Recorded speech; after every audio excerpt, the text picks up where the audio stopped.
Hello दोस्तों, KD agriculture study point Dausa के YouTube channel में आप सभी का हार्दिक स्वागत है। दोस्तों, कैसे हो आप सब? उम्मीद है कि आप सब अच्छे होंगे। दोस्तों, हमने पिछली क्लास में वर्मी कंपोस्ट के बारे में अध्ययन किया था। तो सबसे पहले वर्मी कंपोस्ट किन शब्दों से मिलकर बना हुआ होता है? तो वर्मी प्लस कंपोस्ट, यानी कि वर्मी का अर्थ होता है केंचुआ और कंपोस्ट तो का अर्थ होता है कंपोस्ट, जो खाद होती है उससे, यानी कि कार्बनिक पदार्थों का अपघटन डिकम्पोज में किसका कौन सा एक होता है? केंचुए। केंचुओं के द्वारा कार्बनिक पदार्थों का क्या किया जाता है दोस्तों? अपघटन किया जाता है। तो उससे प्राप्त जो खाद होती है उसको क्या बोलते हैं? Vermi compost.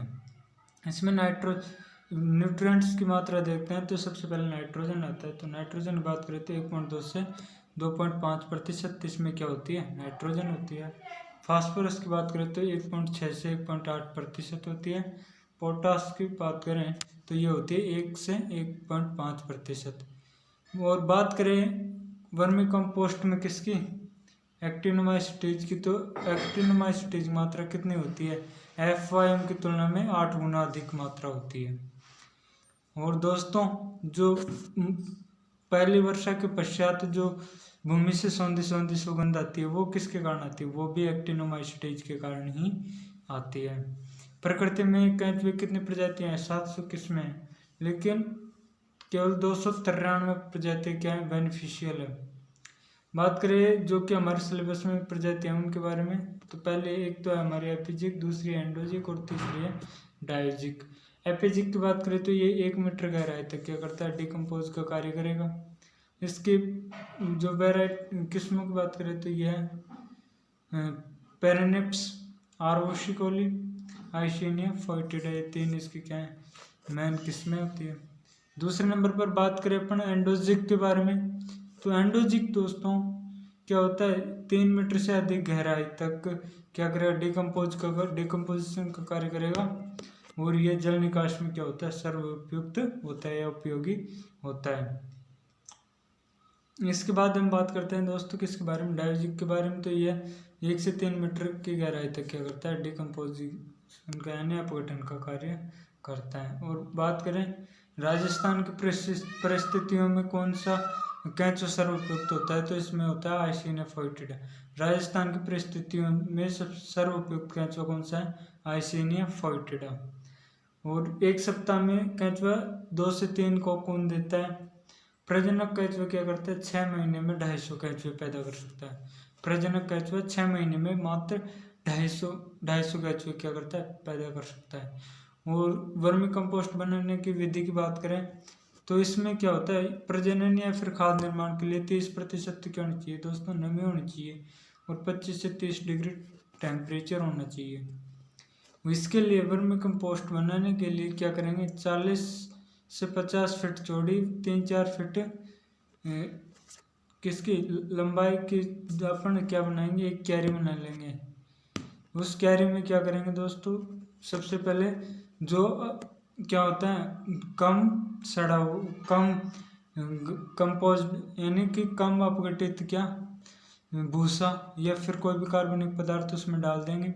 उसके पश्चात थोड़ा बहुत गोबर या मलमूत्र डाल देंगे और उसके बाद उसमें कोकून, केंचुए के कोकून डाल दिए जाएंगे, जिससे कि केंचुए का निर्माण हो जाएगा और धीरे धीरे अपघटन का कार्य शुरू हो जाएगा।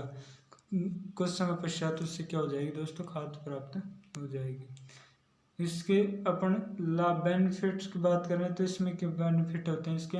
इस वर्मी कंपोस्ट का यूज करने से जल धारण क्षमता बढ़ती है, ह्यूमस का निर्माण होगा, वीड व दीमक का प्रकोप क्या होगा? कम होगा।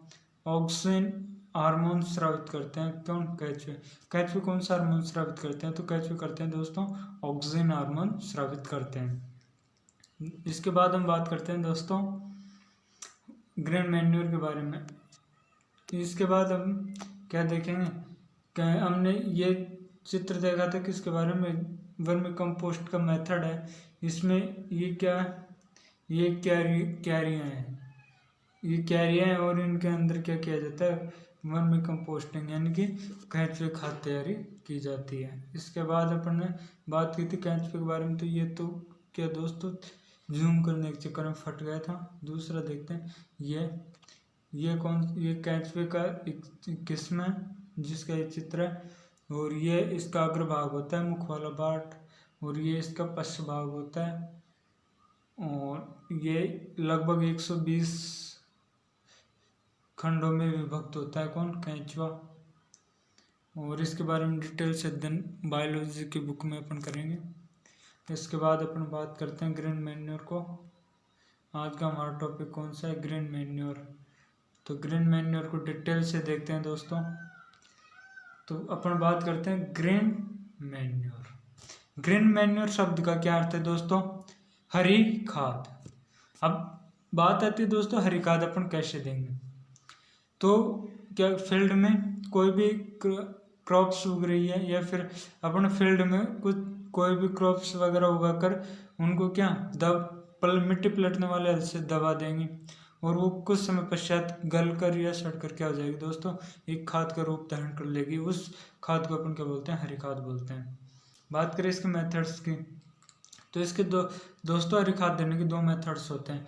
खेत में हरी खाद की फसल उगाकर मृदा में दबाना, खेत में हरी खाद की फसल उगाकर मृदा में दबाना, और दूसरा होता है हरी खाद की हरित पर्ण विधि। पहली विधि में क्या करते हैं दोस्तों? फील्ड में जो हरी खाद के लिए क्रॉप्स होती है उनको क्या किया जाता है? ग्रो किया जाता है, उगाया जाता है, और उनको फ्लावरिंग स्टेज पर भूमि में दबा दिया जाता है। और दूसरी विधि है हरी खाद की परिणत विधि। परिणत विधि, इस विधि में क्या करते हैं दोस्तों? अन्य स्थान या दूसरे स्थानों से क्या करते हैं अपन? पेड़ पौधों की पत्तियां या फिर कोई भी क्रॉप्स लाते हैं और उसको क्या डायरेक्ट भूमि में दबाया जाता है, तो उसे हरी खाद की परिणत विधि बोलते हैं।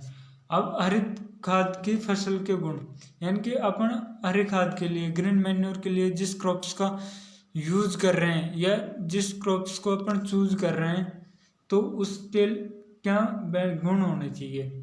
तो उन गुणों को अपन देखते हैं दोस्तों। हरी खाद की क्रॉप्स के लिए क्या क्या गुण होने चाहिए, उनको अपन अब डिटेल से देखते हैं। तो पहला है दोस्तों, फसल शीघ्र पकने वाली होनी चाहिए। फसल क्या होनी चाहिए? शीघ्र पकने वाली होनी चाहिए। क्योंकि दोस्तों जब अपन हरी खाद के लिए क्रॉप्स, कोई भी क्रॉप्स उगाते हैं, वो कब उगाएंगे? गर्मी के सीजन में, जिस टाइम में अपना क्या खेत खाली रहेगा, उसी टाइम में अपन हरी खाद के लिए क्या क्रॉप्स उगाएंगे। तो उस टाइम वो क्या छोटा टाइम होता है, तो उसमें कम समय में तैयार हो जाने वाली क्रॉप्स की आवश्यकता होती है, जिससे कि फसल चक्र पर कोई विपरीत प्रभाव ना पड़े, फसल चक्र के समय में हेरफेर ना हो सके। इस वजह से शीघ्र पकने वाले क्रॉप्स का अपन क्या करेंगे? यूज करेंगे। इसके पश्चात दूसरे नंबर पर बात करते हैं दोस्तों, किसके बारे में? फसल में पत्तियों व शाखाओं की संख्या क्या अधिक होनी चाहिए। फसल में पत्तियों व शाखाओं की संख्या क्या होनी चाहिए दोस्तों? अधिक होनी चाहिए, जिससे प्रति हेक्टेयर अधिक मात्रा में कार्बनिक पदार्थ मिलाया जा सके। जब पौधे जिस क्रॉप्स का अपन हरी खाद के लिए यूज करेंगे, उसमें किसकी संख्या? पत्तियों की और शाखाओं की संख्या अधिक होनी चाहिए, जिससे क्या अपन को अधिक से अधिक कार्बनिक पदार्थ मिल सके, जिससे मृदा में न्यूट्रिएंट या मृदा उर्वरकता में वृद्धि अधिक से अधिक हो सके। इसके बाद तीसरे नंबर पर बात करते हैं दोस्तों, फसल के वानस्पतिक भाग क्या होने चाहिए? मुलायम होने चाहिए, जिससे वो क्या कर सके? आसानी से सड़ सके। फसल के वानस्पतिक भाग क्या होने चाहिए दोस्तों? मुलायम होने चाहिए, जिससे वो क्या कर सके? आसानी से सड़ सके। इसके पश्चात बात करते हैं तीसरे नंबर पे, फसल के वानस्पतिक भाग मुलायम होने चाहिए ताकि आसानी से सड़ सके। इसकी अपन ने बात कर ली। चौथे नंबर पर बात करते हैं दोस्तों, फसल फलीदार यानी दलहनी होनी चाहिए, जिससे उसके पौधों की जड़ों में ग्रंथियां होने के कारण राइजोबियम द्वारा वायुमंडल से नाइट्रोजन का मृदा में स्थिरीकरण हो सके।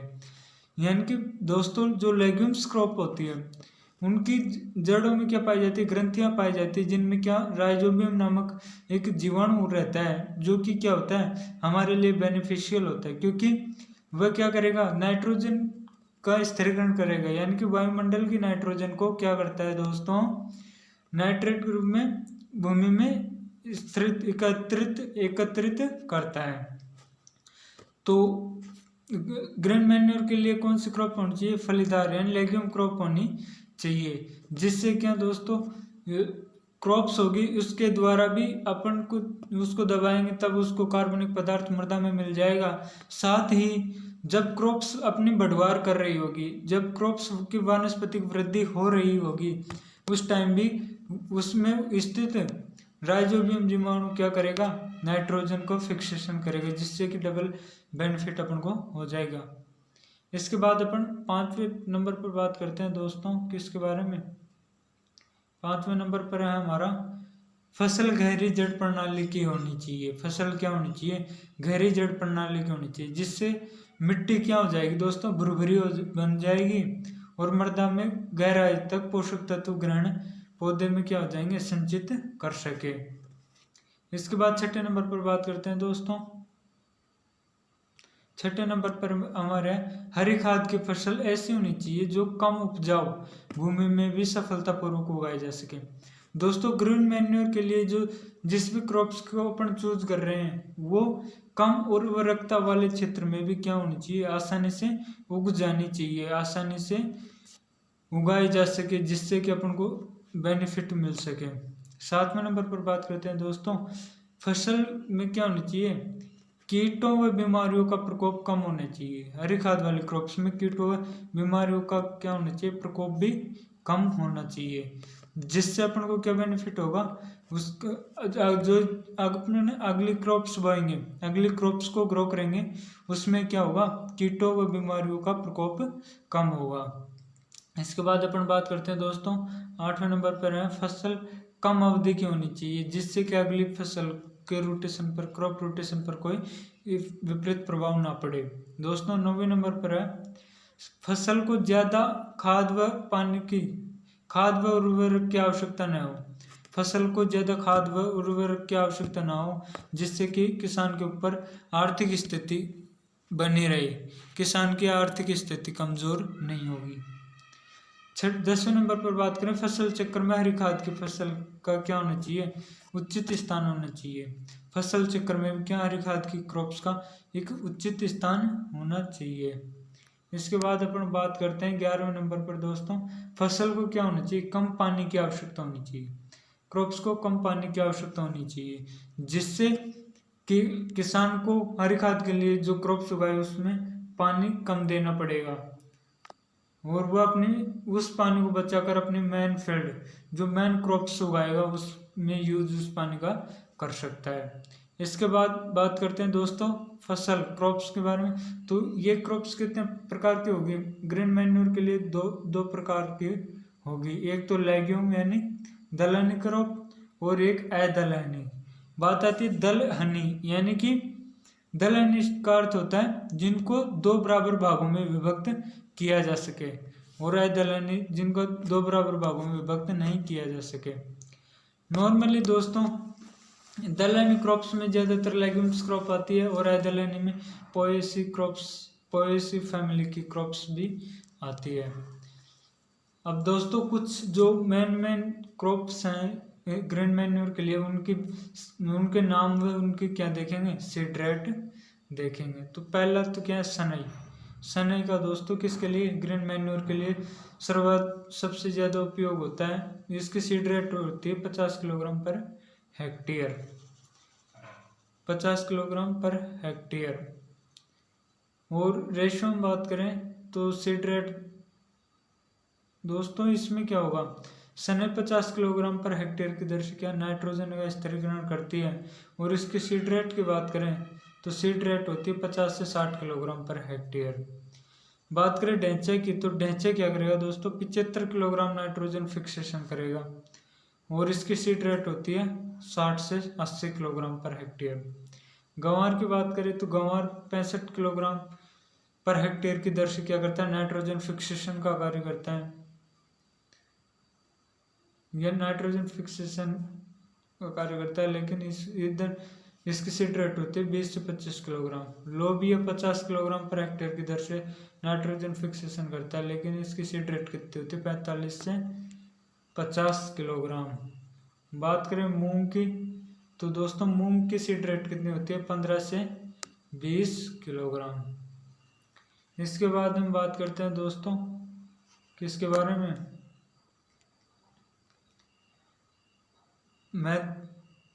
मेथड टेक्निक, किसके बारे में बात करने वाले हैं दोस्तों? मेथड टेक्निक के बारे में, यानी कि हरी खाद को तैयार करने के लिए कौन सी तकनीक होती है, तकनीक की मतलब उसकी टेक्निक की पूरी अपन क्या करेंगे दोस्तों डिटेल से अध्ययन। तो दोस्तों सबसे पहले आती है क्लाइमेट और सॉइल। सबसे पहले क्या आता है हमारा? क्लाइमेट और सॉइल। दूसरे नंबर पर खेत की तैयारी। तीसरे नंबर पर सीड सोविंग। चौथे नंबर पर है मैन्योर एंड फर्टिलाइजर। पांचवें पर है इरिगेशन। छठे पर पलटना। सातवें पर अपघटन। और दोस्तों आठवें नंबर पर है पलटाई व आगामी फसल का अंतराल। क्या? पलटाई व आगामी फसल का अंतराल। अब अपन इनको क्या करते हैं डिटेल से देखते हैं। सबसे पहला हमारा क्या आता है? क्लाइमेट। बात करें दोस्तों क्लाइमेट के बारे में, तो क्लाइमेट एंड सॉइल। तो दोस्तों हरी खाद की क्रॉप्स को ग्रो करने के लिए सबसे पहले उसके लिए उपयुक्त जलवायु और मृदा का चुनाव किया जाता है, जिससे कि उस हरी खाद वाली क्रॉप से अधिक पैदावार ली जा सके। दूसरे नंबर पर खेत की तैयारी। तो दोस्तों सबसे पहले क्या करेंगे अपन? ग्रीन मैन्योर के लिए जिस भी क्रॉप्स को यूज करेंगे उसके लिए क्लाइमेट व सॉइल का चुनाव करेंगे। उसके पश्चात उस खेत की क्या करेंगे दोस्तों? तैयारी करेंगे।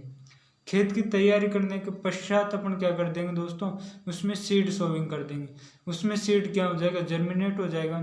जर्मिनेट होकर कुछ बड़ा होने के पश्चात उसमें मैन्योर और फर्टिलाइजर यानी कि खाद और उर्वरकों की आवश्यकता पड़ेगी, जिससे कि उसकी क्या पैदावार बढ़ाई जा सके, उससे ज़्यादा बेनिफिट प्राप्त किया जा सके, ज़्यादा लाभ प्राप्त हो सके। इसके लिए अपन क्या देंगे? उसमें खाद और उर्वरकों का यूज करेंगे। उसके पश्चात अपन उसमें क्या कर देंगे दोस्तों? इरिगेशन, सिंचाई करेंगे। सिंचाई करने के पश्चात जब उसके फ्लावरिंग स्टेज आ जाएगी तो दोस्तों उसकी पलटाई करेंगे। अब बात आती है दोस्तों फ्लावरिंग स्टेज पे ही अपन पलटाई क्यों करेंगे? तो दोस्तों फ्लावरिंग स्टेज पे क्या होगा? उसके जो उसमें पोलिनेशन की प्रोसेस नहीं हो पाएगी। पोलिनेशन की प्रोसेस नहीं होने के कारण सीड का निर्माण नहीं होगा। और यदि उसमें सीड्स का निर्माण, बीजों का निर्माण हो जाता है तो दोस्तों वो बीज अपने मेन क्रॉप्स में भी उग सकते हैं। इसी कारण उसको फ्लावरिंग स्टेज पे ही पलटा जाता है। तो इसको फ्लावरिंग स्टेज पे क्या कर देंगे? पलट देंगे। पलटने के पश्चात उसमें क्या करेंगे? पानी दे देंगे, जिससे कि उसका अपघटन आसानी से हो सके। अपघटन होने के पश्चात क्या कर देंगे दोस्तों? पलटाई, वापस पुनः पलटाई होगी और फिर आगामी फसल के अंतराल को देखा जाएगा। फिर आगामी क्रॉप्स के बीच कितना अंतराल रहेगा उस हिसाब से उसकी पलटाई की जाएगी। इस प्रकार दोस्तों क्या करेंगे अपन? ग्रीन मैन्योर के तकनीकी दृष्टि से अपन उगा सकते हैं। यह ग्रीन मैन्योर की क्रॉप्स को उगाने के लिए बहुत ही महत्वपूर्ण पॉइंट्स है जो कि सीरियल वाई है। इनको पुनः एक बार दोहराते हैं। सबसे पहले क्लाइमेट और सॉइल का क्या करेंगे अपन? चुनाव करेंगे। फिर उसके पश्चात खेत की तैयारी करेंगे। फिर उसमें बीज बोएंगे। बीज बोने के पश्चात उग जाएगा। फिर उसमें मैन्योर, फर्टिलाइजेशन, खाद उर्वरकों का यूज कर देंगे। फिर उसमें सिंचाई की ज़रूरत पड़ेगी, सिंचाई करेंगे। फिर उसको पलट देंगे किस पर? फ्लोरिंग स्टेज पे। फिर उसमें अपघटन होगा। अपघटन होने के पश्चात पुनः अपन उसकी पलटाई करेंगे एक बार। फिर उसमें आगामी क्रॉप्स के बीच का अंतराल अपन देखकर आगामी क्रॉप्स को ग्रो करेंगे। इस प्रकार दोस्तों क्या होगा? हम क्रॉप्स जो ग्रीन मैन्योर वाले क्रॉप्स हैं उनको ग्रो कर सकते हैं और अधिक प्रोडक्शन प्राप्त कर सकते हैं।